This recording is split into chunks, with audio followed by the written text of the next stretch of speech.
नमस्कार।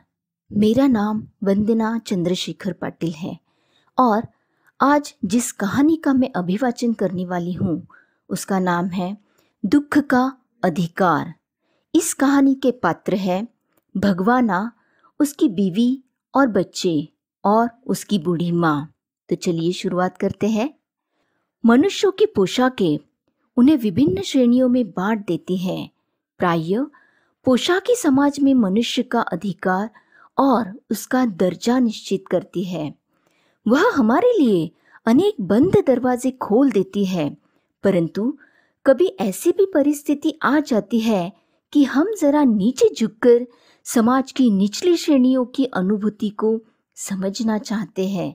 उस समय वह पोशाक ही बंधन और अड़चन बन जाती है। जैसे वायु की लहरें कटी हुई पतंग को सहसा भूमि पर नहीं गिर जाने देती, उसी तरह खास परिस्थितियों में हमारी पोशाक हमें झुक सकने से रोक सकती है। बाजार में फुटपाथ पर कुछ खरबूजे डलिया में और कुछ जमीन पर बिक्री के लिए रखे जान पड़ते थे। खरबूजों के समीप एक अधेड़ उम्र की औरत बैठी रो रही थी। खरबूजे बिक्री के लिए थे, परंतु उन्हें खरीदने के लिए कोई कैसे आगे बढ़ता।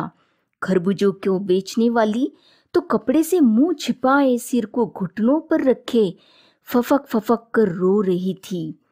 पड़ोस की दुकान के तख्ते पर बैठे बाजार में खड़े लोग घृणा से उस स्त्री के संबंध में बात कर रहे थे।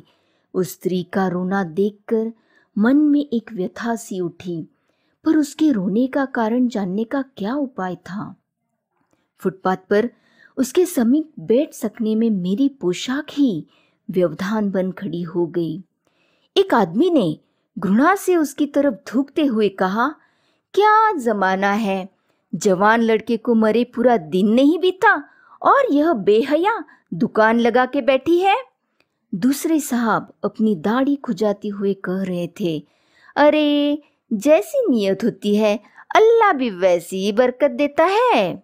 सामने के फुटपाथ पर खड़े एक आदमी ने दिया सलाई की तीली से कान खुजाते हुए कहा, अरे इन लोगों का क्या है, ये कमीने लोग रोटी के टुकड़े पर जान देते हैं।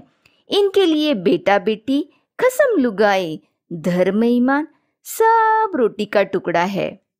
परचून की दुकान पर बैठे लाला जी ने कहा, अरे भाई इनके लिए मरे जिए का कोई मतलब ना हो, पर दूसरों के धर्म ईमान का तो ख्याल रखना चाहिए।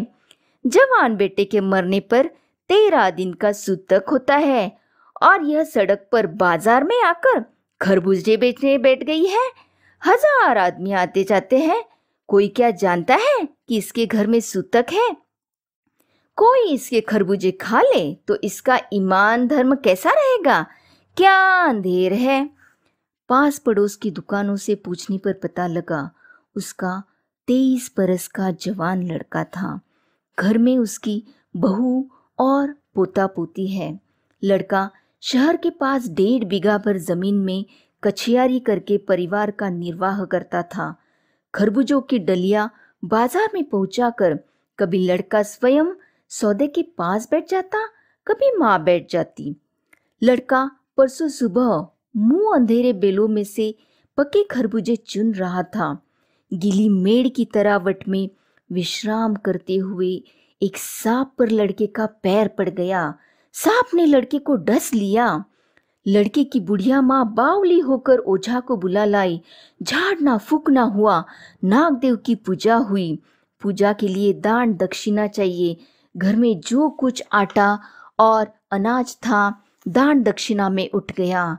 माँ, बहू और बच्चे भगवाना से लिपट लिपट कर रोए, पर भगवाना जो एक दफे चुप हुआ तो फिर ना बोला।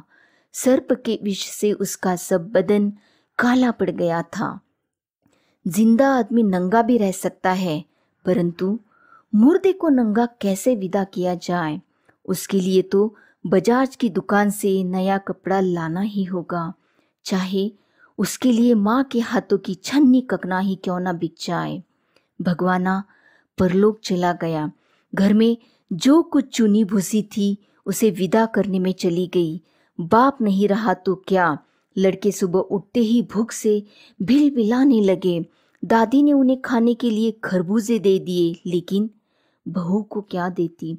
बहू का बदन बुखार से तवे की तरह तप रहा था। अब बेटे के बिना बुढ़िया को दुवन्नी चवन्नी भी कौन उधार देता। बुढ़िया रोते रोते और आग पोंछते पोंछते भगवाना के बटोरे खरबूजे डलिया में समेटकर बाजार की ओर चली। और चारा भी क्या था, कल जिसका बेटा चल बसा आज वह बाजार में सौदा बेचने चली है। हाय रे पत्थर दिल। जब मन को सूझ का रास्ता नहीं मिलता तो बेचैनी से कदम तेज हो जाते हैं। उसी हालत में नाक ऊपर उठाए राह चलतों से ठोकरे खाता मैं चला जा रहा था। सोच रहा था, शोक करने गम मनाने के लिए भी सहूलियत चाहिए और दुखी होने का भी एक अधिकार होता है। धन्यवाद।